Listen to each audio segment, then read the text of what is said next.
and Shalom. Before I begin this video, I want to give all praise, honor, and glory to Yahweh, Ba'ashem Yahushai, Ba'ashem Rakah Kodash. Also as well, double honors to the apostles and the elders of Great Millstone. They continue to rule very well to this very day. That is feeding the flock through the Spirit and power of Yahweh, Ba'ashem Yahushai, as I continue to push forth His word continually for years and years on end. And also as well, Shalom to the hopefully like this world that's continuing to labor in His work as well. And also do labor and show forth your diligence to make your calling and election sure, in faith, in truth and sincerity, and also in all charity. Now, this is going to be a response to,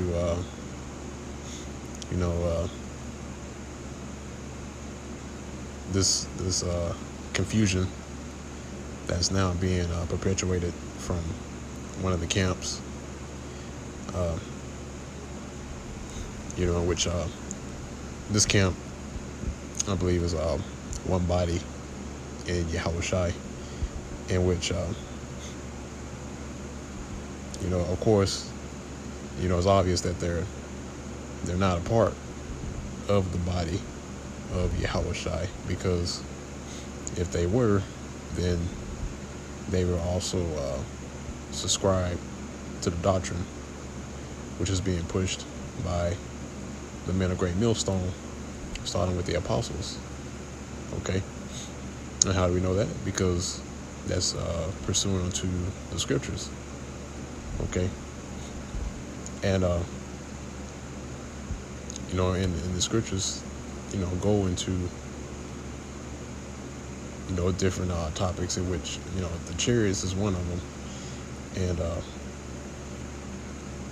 it goes into explicit detail on the chariots, and here it is. You got these guys saying that the UFOs are not the chariots of Yahushai, in which that's going off, because now we're in a time to where the chariots are making themselves known, and Edom, which is the true biblical nationality of the so-called white man, has deemed these chariots as so-called UFOs. All right, and UFO is just an acronym.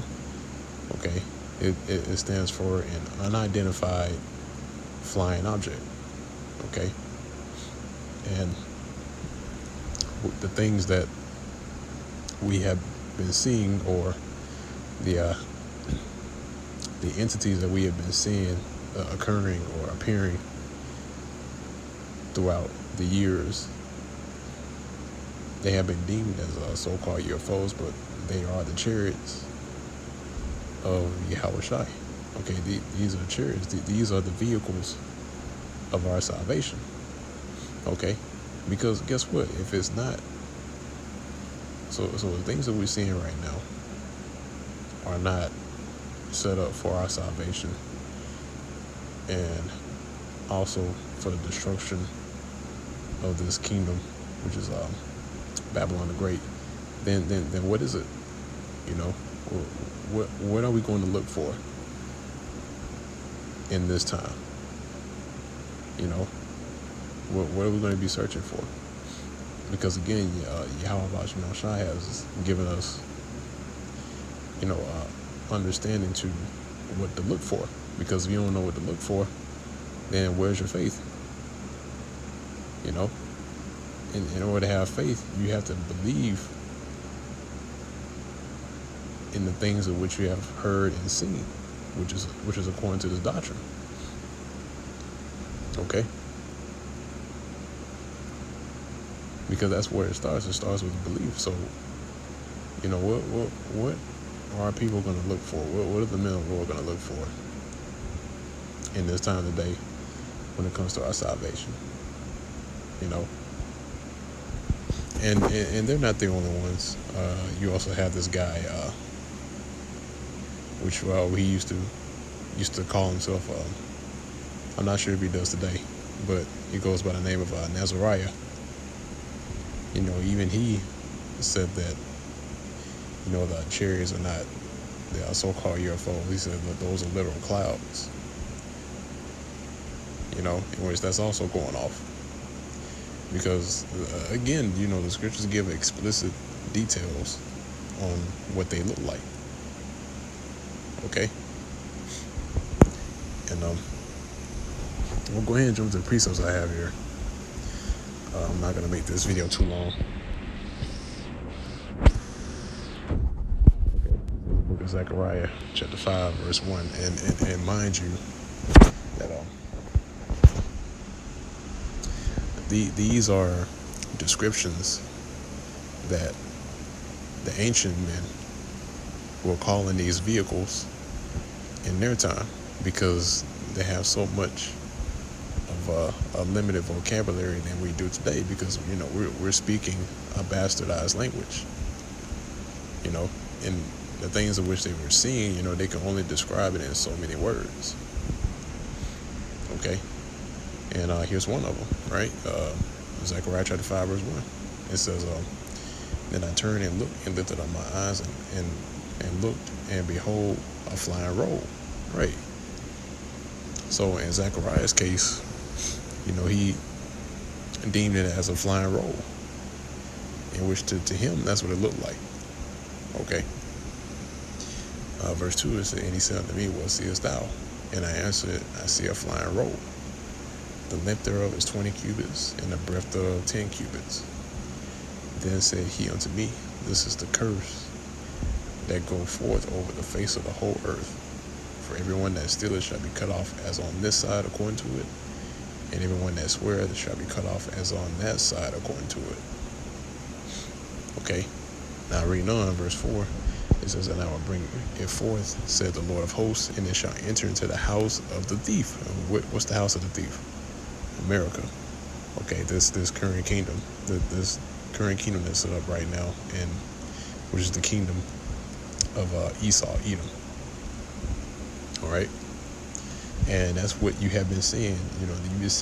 You have seen these vehicles, these so-called UFOs, entering into the house of the thief and making themselves known.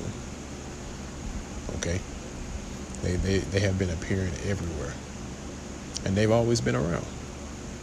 But the Lord has allowed the chariots to make themselves known in this time, not only for a comfort to us, but also as a warning to the rest of the inhabitants of the world that the Lord is near. Okay, like I read in verse 3, right? It says, this is the curse that goeth forth throughout all the earth. Okay, verse 4, it says, now I will bring it forth, saith the Lord of hosts, and it shall enter into the house of the thief, into the house of him that sweareth falsely by my name, and it shall remain in the midst of his house, and shall consume it with the timber thereof and the stones thereof. And what is going to be the element that the Lord is going to use to consume this with the timber and the stones? It's going to be with fire. Okay.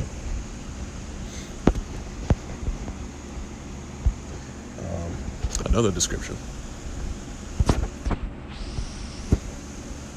Isaiah chapter 66, verse 15, and it goes right along with these chariots entering into the house of the thief, right?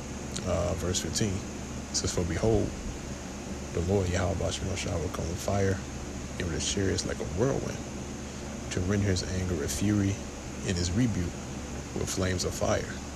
Okay. Now here it says, it deems the chariots as a whirlwind. Okay. Now it's not talking about a literal whirlwind. Okay. Like I said, the men of the Lord gave their description of these chariots back in the ancient world,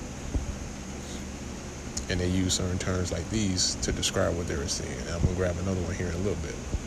But the point that I wanted to bring out in this precept is that the Lord is going to return with the chariots to render his anger with fury and his rebuke with flames of fire. So the Lord, by these chariots, is going to bring his own brand of fire. Okay? And it's going to consume this entire land. All right? Now, I'm going to go on from there. See, I'm gonna get the book of Ezekiel, chapter 10. And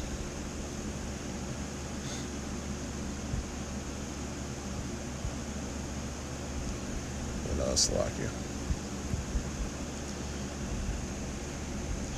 Right, Ezekiel chapter 10, verse 9.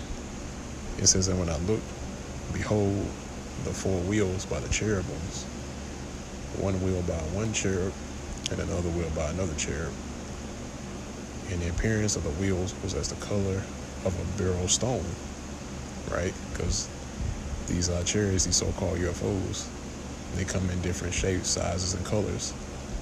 So what Ezekiel was seeing was that these chariots was as the color of a beryl stone.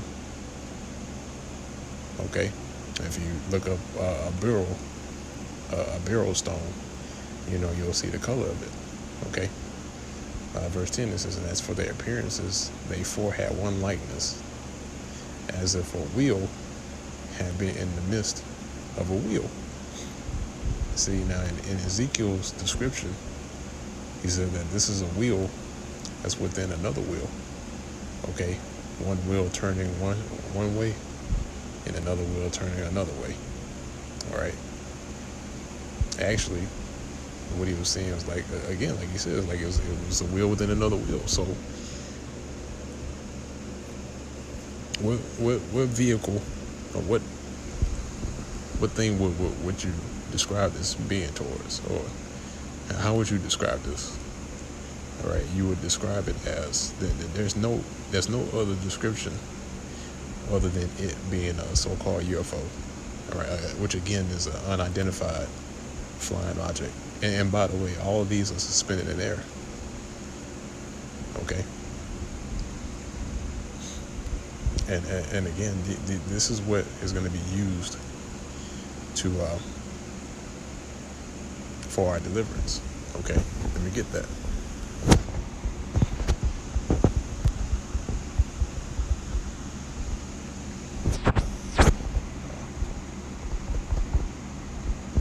Let's lock you.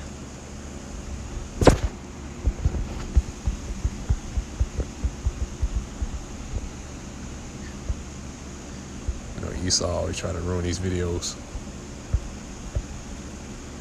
This Revelation chapter 11, verse 12. It says, and they heard a great voice from heaven saying unto them, come up hither. And they ascended up to heaven in a cloud, and their enemies beheld them. Right, and this is John the Revelator when he was on the Isle of Patmos. Right, this is the vision he was seeing. He was seeing the men of the Lord, the righteous men of Yahweh Bashim Shai being taken up into what he described as a cloud. Okay. In which, again, that's the so-called UFO. And not only that, not only do you read about these different descriptions in the Bible, there's also art. I believe it's a pre-Renaissance art that shows you that there is a knowledge of chariots. And, I don't have it on me right now, but, it's certain pieces of art, which Lord's will, the spirit hits me, I'll debut some images of chariots, just make it a little extra, and show that, back during the time when you had, artistry or pre-Renaissance art, they knew about the chariots. Okay, and they painted them, in certain fashions, in certain shapes, certain the ways that they looked. Okay, because the chariots are diverse, and when they do appear in this time, okay, they're going to look diverse from each other. Okay, but again, like the scripture says, it says the men of the Lord are going to be ascended up into heaven in a cloud. We're going to be beamed up into the chariots, right? And our enemies are going to behold us. And at that very same time, actually, you know what? It says in the next verse 13, it says, in the same hour was there a great earthquake, and the 10th part of the city fell, And in the earthquake was slain of men 7,000, and the remnant were affrighted and gave glory to the Most High of heaven. So at that same time, while we're being beamed up, all right, and simultaneously, the destruction is going to commence. Okay. And where it says it was slain of men 7,000.